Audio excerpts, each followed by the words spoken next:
Hello, welcome ulit sa aking YouTube channel. Ngayon samahan niyo po ako, magluluto po tayo ngayon ng gisadong gulay.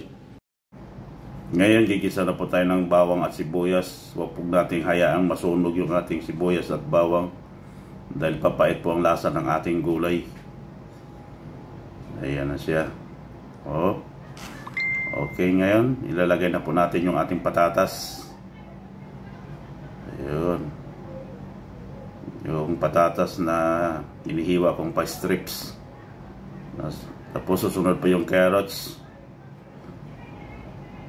Ayan na. Sama-sama po natin siya pag-isa.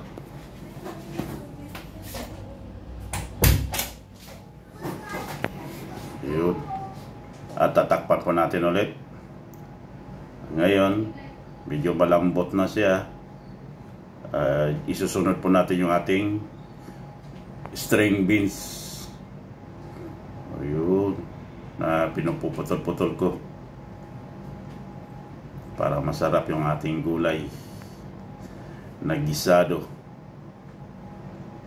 O piya, ito na ang bango ng amoy ng ating ginigisang gulay. At isusunod ko po yung ating broccoli.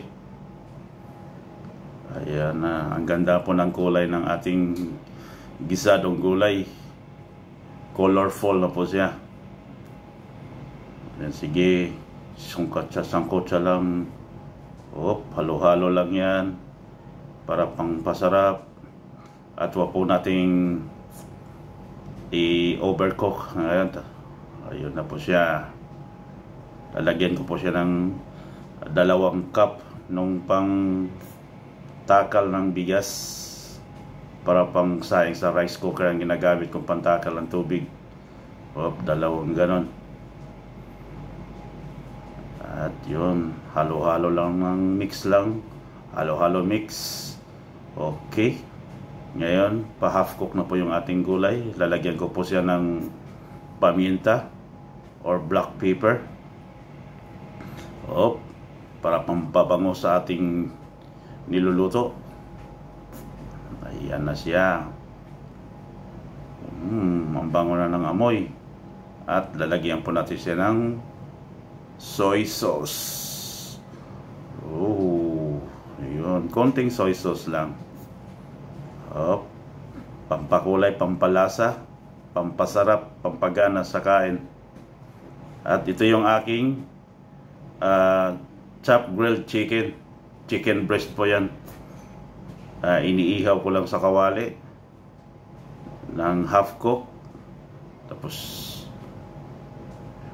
yan, tinatapis ko dyan habang palambot na yung ating gulay. Okay, timplado na po yung manok na yan. May ano na siya, salt and pepper bago ko ginigrill sa kawali. Lalagyan ko po ulit ng silver swan tuyo. Ayan na. Buhos-buhos lang ng konti. Mix-mix lang ng konti. Konti lang. Ayan. Yan na po ang pampalasa natin sa ating hindi mawawala yan sa lasang Pinoy. Ang tuyo. Ayan na. Kutsa-kutsa lang. Sangkotsa. Dandahan lang sa paghalo. Baka madurog. Pero actually ito ay half cook lang. Yung luto lang dyan, yung patatas. At yung ating titikman kung ay ayos na ba yung lasa. Ayan na, titikman ko na po. Yum.